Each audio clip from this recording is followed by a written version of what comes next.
दौड़ क्या हो? क्या हुआ? ब्रू के 10 रुपीज सैशे में 33% एक्स्ट्रा। प्रेम, हाँ दौड़ के जाओ। कहाँ? 2 कप ब्रू बना के ले आओ। ब्रू के 10 रुपीज सैशे में अब 33% एक्स्ट्रा। दौड़ के चाहिए।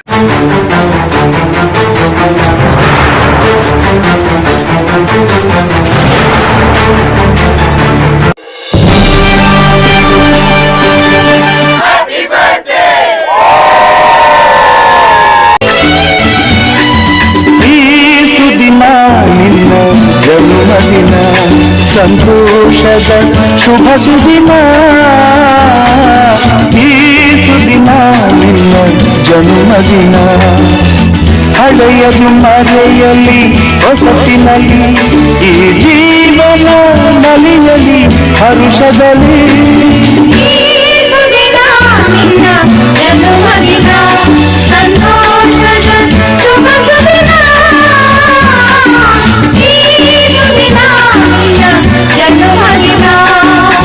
ಮುಂಡಗೋಡದ ಪತ್ರಕರ್ತ ನಜೀರುದ್ದೀನ್ ತಾಡಪತ್ರಿ ಅವರನ್ನು ರಾಜ್ಯ ಮಟ್ಟದ ಕರುನಾಡ ಕಾಯಕಯೋಗಿ ಸೇವಾ ರತ್ನ ಪ್ರಶಸ್ತಿಗೆ ಆಯ್ಕೆ ಮಾಡಲಾಗಿದೆ.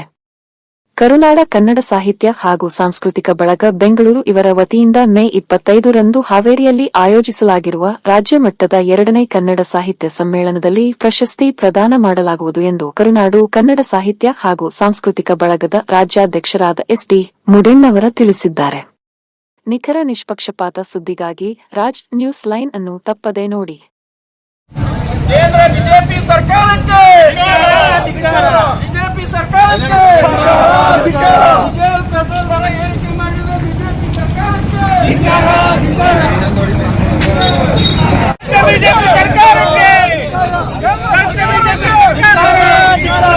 ನೀಟ್ ಎಕ್ಸಾಮ್ ರದ್ದು ಪಕ್ಷದ ಕೇಂದ್ರ ಸರ್ಕಾರಕ್ಕೆ ಪೆಟ್ರೋಲ್ ಡೀಸೆಲ್ ಬೆಲೆ ಏರಿಕೆದ ಕೇಂದ್ರ ಸರ್ಕಾರಕ್ಕೆ ನರೇಂದ್ರ ಮೋದಿ ಅವರಿಗೆ ಕೇಂದ್ರ ಸರ್ಕಾರಕ್ಕೆ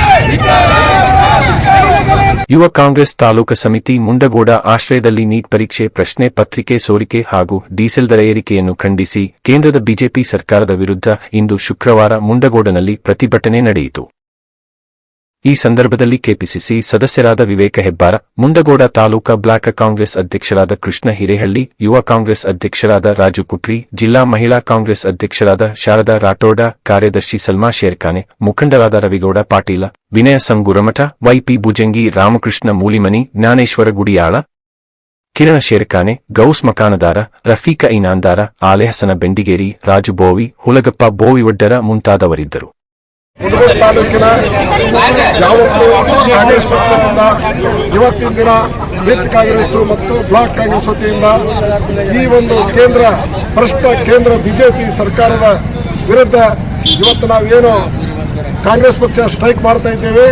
ಇವತ್ತು ಗ್ಯಾಸ್ ಬೆಲೆ ಏರಿಕೆ, ಡೀಸೆಲ್ ಪೆಟ್ರೋಲ್ ಏರಿಕೆ ಮತ್ತು ನೀಟ್ ಎಕ್ಸಾಮ್ ಮಕ್ಕಳು ಕಲಿತು ದೇಶದಿಂದ ನೀಟ್ ಎಕ್ಸಾಮ್ ಬರೆದು ಡಾಕ್ಟರ್ ಆಗಬೇಕಂತ ಇವತ್ತು ಅವರೇನು ಕನಸು ಕಟ್ಕೊಂಡಿದ್ದಾರೋ ಅವರ ಕನಸನ್ನು ಭಗ್ನ ಮಾಡಿದ ಈ ಬಿಜೆಪಿ ಸರ್ಕಾರದ ನರೇಂದ್ರ ಮೋದಿ ಅವರ ಸರ್ಕಾರದ ವಿರುದ್ಧ ಇವತ್ತು ನಮ್ಮ ಕಾಂಗ್ರೆಸ್ ರಾಜ್ಯದಿಂದ ರಾಷ್ಟ್ರದಿಂದ ಇವತ್ತು ವಿರುದ್ಧ ವ್ಯಕ್ತಪಡಿಸ್ತಾ ಇದ್ದೇವೆ. ಯಾಕಂದ್ರೆ ಇವತ್ತು ನೀಟ್ ಎಕ್ಸಾಮು ಅವರು ವರ್ಷಗಟ್ಟಲೆ ತಮ್ಮ ಕನಸನ್ನ ಅವರು ಕೋಚಿಂಗ್ ತಗೊಂಡು ಇವತ್ತು ಅವರು ಏನು ಪರೀಕ್ಷೆಯನ್ನು ಬರೆದು ಅವರು ಆತ್ಮಹತ್ಯೆ ಮಾಡ್ಕೊಳ್ತಾ ಇದ್ದಾರೆ. ಆದರೆ ಇದಕ್ಕೆಲ್ಲ ಕಾರಣ ನರೇಂದ್ರ ಮೋದಿ ಅವರ ಸರ್ಕಾರ. ಹಾಗಾಗಿ ಸರ್ಕಾರ ಈ ಕೇಂದ್ರ ಸರ್ಕಾರದ ಸಚಿವರು ಕೂಡಲೇ ರಾಜೀನಾಮೆಯನ್ನು ಕೊಟ್ಟು ಈ ನೀಟ್ ಎಕ್ಸಾಮ್ನಿಂದ ಮಾಡಿದ ಅನ್ಯಾಯದ ಅವರು ತಕ್ಷಣ ರಾಜೀನಾಮೆಯನ್ನು ಕೊಟ್ಟು ಈ ಜನರಿಗೆ ಕ್ಷಮೆ ಕೇಳಬೇಕಂತೇಳಿ ನಾವು ಈ ಕಾಂಗ್ರೆಸ್ ಪಕ್ಷದ ಪರವಾಗಿ ಅವರಿಗೆ ವಿರೋಧ ವ್ಯಕ್ತಪಡಿಸ್ತಾ ಇದ್ದೇವೆ.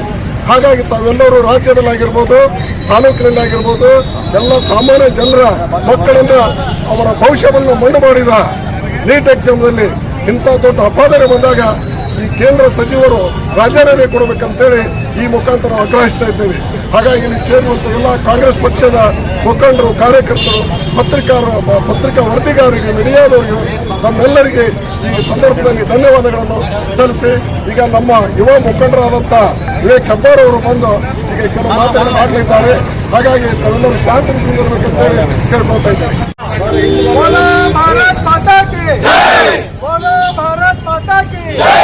ಕಾಂಗ್ರೆಸ್ ಪಕ್ಷಕ್ಕೆ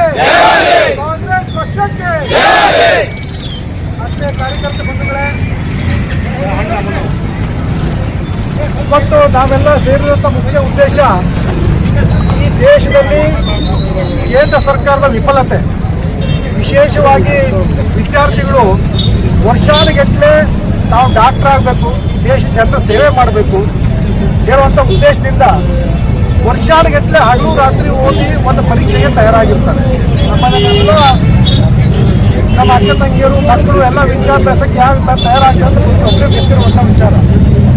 ಇಂಥ ತಯಾರಾಗಿ ಪರೀಕ್ಷೆಯನ್ನು ಬರೆದು ಅದಾದ್ಮೇಲೆ ಎಲ್ಲ ಗೊತ್ತಾಗತ್ತೆ ಈ ಪ್ರಶ್ನೆ ಬರೆದ ಅವ್ರು ಬರೆದಂಥ ಪರೀಕ್ಷೆ ಪತ್ರಿಕೆಗಳು ಲಕ್ಷಾಂತರ ರೂಪಾಯಿಗೆ ಮಾರಾಟ ಆಗಿ ಕೇಂದ್ರ ಸರ್ಕಾರ ಪರೀಕ್ಷೆಯನ್ನು ರದ್ದು ಮಾಡಿದೆ.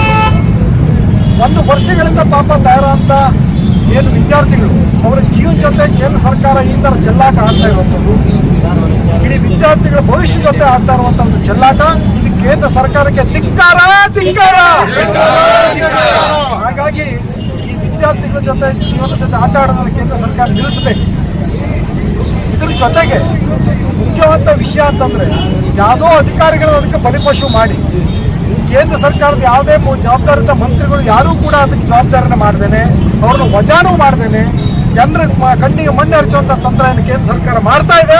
ಇದು ಕಾಂಗ್ರೆಸ್ ಸರ್ಕಾರ ಇಡೀ ದೇಶ ತುಂಬ ರಸ್ತೆಗಿಳಿದು ಇವತ್ತು ಜನರ ಪರವಾಗಿ ಹೋರಾಟ ಮಾಡುವಂಥ ಪರಿಸ್ಥಿತಿ ಇವತ್ತು ನಾವು ಬಂದಿದ್ದೇವೆ ಮಾನ್ಯರೇ. ಇದ್ರ ಜೊತೆಗೆ ಇದು ಒಂದೇ ವರ್ಷ ಅಲ್ಲ, ಕಳೆದ 3-4 ಬಾರಿ ನೀಟ್ ಪತ್ರಿಕೆ ಎಕ್ಸಾಮು ಲೀಕ್ ಆಗಿದೆ. ಎಷ್ಟು ವರ್ಷ ಅಂತ ವಿದ್ಯಾರ್ಥಿಗಳ ಜೀವನ ಜೊತೆ ನೀವು ಆಟ ಆಡ್ತೀರ? ಕಣ್ಣು ಮುಂದೆ ಬಂದು ಹೇಳೋಂಥದ್ದು ಒಂದು, ನೀವು ಮಾಡೋಂಥದ್ದು ಒಂದು. ಕಾಂಗ್ರೆಸ್ ಸರ್ಕಾರದಲ್ಲಿ ಏನಾದ್ರು ಒಂದು ಸಣ್ಣ ಪುಟ್ಟ ತಪ್ಪುಗಳಾದರೆ ಅದನ್ನು ಇಡೀ ದೇಶ ತುಂಬ ಜಾಹೀರು ಮಾಡಿ ನೀವು ಅದನ್ನು ಪ್ರಚಾರ ಮಾಡ್ತೀರ. ನೀವು ಮಾಡಿರುವಂಥ ತಪ್ಪುಗಳನ್ನು ಮುಚ್ಚಾಕೊಳ್ಳಿಕ್ಕೆ ನೀವು ಅದನ್ನು ಜನರ ಮುಂದೆ ಏನೂ ಆಗಿಲ್ಲ ರೀತಿಯಲ್ಲಿ ಯಾವುದೋ ಒಂದು ಕೆಲವೊಂದು ಅಧಿಕಾರಿಗಳನ್ನ ವಜಾ ಮಾಡಿ ಸರ್ಕಾರಕ್ಕೆ ಅದಕ್ಕೆ ಸಂಬಂಧ ಇಲ್ಲ ರೀತಿಯಲ್ಲಿ ನೀವೆಲ್ಲ ಆಟ ಆಡ್ತೀರಿ. ಈ ರೀತಿ ಮಾಡೋ ಜನ ಇವತ್ತು ಹುಷಾರಾಗಿದ್ದಾರೆ. ಇದೆಲ್ಲ ಏನು ಜನರ ವಿರುದ್ಧ ಮಾಡ್ತಂಥ ಮೋಸವನ್ನು ತಿಳ್ಕೊಳ್ತಾರೆ. ನೀವು ಮಾಡಿರೋಂಥ ತಪ್ಪಿಗೆ ಹೊಣೆಗಾರರಾಗಿ ಜವಾಬ್ದಾರಿಯುವಂಥ ಮಂತ್ರಿಗಳನ್ನ ವಜಾ ಮಾಡಬೇಕು. ಇದೇ ರೀತಿ ಮುಂದೆ ಬರದೆ ಯಾವುದೇ ರೀತಿ ಈ ಥರ ಆಗೋದ್ರ ರೀತಿಯಲ್ಲಿ ಗಟ್ಟಿ ಅಂತ ಕಾನೂನು ಇದಕ್ಕೆ ತರಬೇಕು. ಹಾಗಾಗಿ ಇದ್ರ ಜೊತೆಗೆ ಏನು ಪೆಟ್ರೋಲ್, ಡೀಸೆಲ್, ಗ್ಯಾಸು ಪರಿಸ್ಥಿತಿಯಲ್ಲಿ ನೀವೆಲ್ಲ ನೋಡ್ತಾ ಇದ್ದೀವಿ. ಮನಮೋಹನ್ ಸಿಂಗ್ ಅವರು ಇರ್ಬೇಕಾದ್ರೆ ಎಷ್ಟು ರೇಟ್ ಇತ್ತು, ಏನು ಡಾಲರ್ ಇತ್ತು, ಏನು ರೂಪಾಯಿ ಇತ್ತು. ಇವತ್ತಿನ ದಿವಸಕ್ಕೆ ಏನಾಗಿದೆ, ನೀವು ಬಂದು 12, 13 ವರ್ಷ ಆಯ್ತು. ಇವಾಗ 13 ವರ್ಷಗಳ ದೇಶ ಯಾವ ಲೆಕ್ಕಕ್ಕೆ ಯಾವ ಮಟ್ಟಕ್ಕೆ ತಗೊಂಡು ಹೋಗಿದ್ದೀರಿ ಇದನ್ನು ಜನ ಒಂದು ಚರ್ಚೆ ಮಾಡ್ತಾ ಇದ್ದಾರೆ. ಇವತ್ತು ಬಡಬಗ್ಗರು ತಗೊಳ್ಳುವಂಥ ಏನು ಬಂಗಾರ ಇದೆ, ಎಷ್ಟಿತ್ತು ಮನಮೋಹನ್ ಸಿಂಗ್ ಅವರು ಇರ್ಬೇಕಾದ್ರೆ, ಇವತ್ತು ಬಂಗಾರ ಎಷ್ಟು ಯಾರು ಮುಟ್ಟ ಪರಿಸ್ಥಿತಿ ಇಲ್ಲ, ಆ ರೀತಿ ಬಂಗಾರ ಮುಟ್ಟ. ಹಾಗಾಗಿ ಇವತ್ತೇನು ಶ್ರೀಮಂತರ ಜೊತೆಗೆ ಕೊಳ್ಳುವಂಥ ಏನು ಸಾಮಾನ್ಯ ಸಾಮಗ್ರಿಗಳಿದೆ ಬಡವರು ಮುಟ್ಟುವಂಥ ರೀತಿಯಲ್ಲಿ ಆಗಿದೆ. ಹಾಗಾಗಿ ಈ ಜನ ವಿರೋಧ ನೀತಿ, ಬಡವರ ವಿರೋಧ ಅಂತ ನೀತಿ ಕೇಂದ್ರ ಸರ್ಕಾರ ಸರಿ ಮಾಡದೆ ಹೋದರೆ ಮುಂದಿನ ದಿವಸದಲ್ಲಿ ಜನ ತಕ್ಕುವಂಥ ಪಾಠ ಕಲಿಸ್ತಾರೆ ಹೇಳುವಂಥ ಸಂದರ್ಭ ನಾವು ಹೇಳಲಿಕ್ಕೆ ಇಷ್ಟಪಡ್ತೀವಿ. ಹಾಗಾಗಿ ಎಲ್ಲ ಅನ್ಯಾಯಕ್ಕೆ ಇವತ್ತು ನೀಟ್ ಪರೀಕ್ಷೆಯಿಂದ ಮನವಂತ ವಿದ್ಯಾರ್ಥಿಗಳು 4 ಜನ ಇವತ್ತು ತಮ್ಮ ಜೀವನ ಸುಸೈಡ್ ಮಾಡ್ಕೊಳ್ತಾರೆ. 4 ಜನ ಮಕ್ಕಳು ವಿದ್ಯಾರ್ಥಿ. ಹಾಗಾಗಿ ಈ ರೀತಿ ಒಂದು ರೀತಿಯ ವಿದ್ಯಾರ್ಥಿಗಳ ಜೀವನಕ್ಕೆ ಮರಣ ಶಾಸನ ಅಂತ ಏನು ನಿಮ್ಮ ನೀತಿಗಳೇನಿದೆ ಮುಂದಿನ ದಿವಸ ಹೋಗಬೇಕು. ಕಾಂಗ್ರೆಸ್ ಸರ್ಕಾರ ಜನಪರವಾದಂಥ ಕೆಲಸಗಳಿಗೆ, ಜನ ವಿರೋಧಿ ನೀತಿಗಳಿಗೆ ಖಂಡಿತವಾಗೂ ಕೂಡ ವಿರೋಧ ಮಾಡುತ್ತೆ. ಈ ದೇಶದ ಎಲ್ಲ ಕಡೆ ಬೀದಿಗಳಿಂದ ಹೋರಾಟ ಮಾಡ್ತೇವೆ ಅಂತ ಹೇಳ್ತಾ ಇವತ್ತಿನ ಕಾರ್ಯಕ್ರಮಕ್ಕೆ ಆಗಮಿಸಿದ ಎಲ್ಲರೂ ಕೂಡ ಮತ್ತೊಮ್ಮೆ ಧನ್ಯವಾದ ಹೇಳಿದ್ದೇನೆ.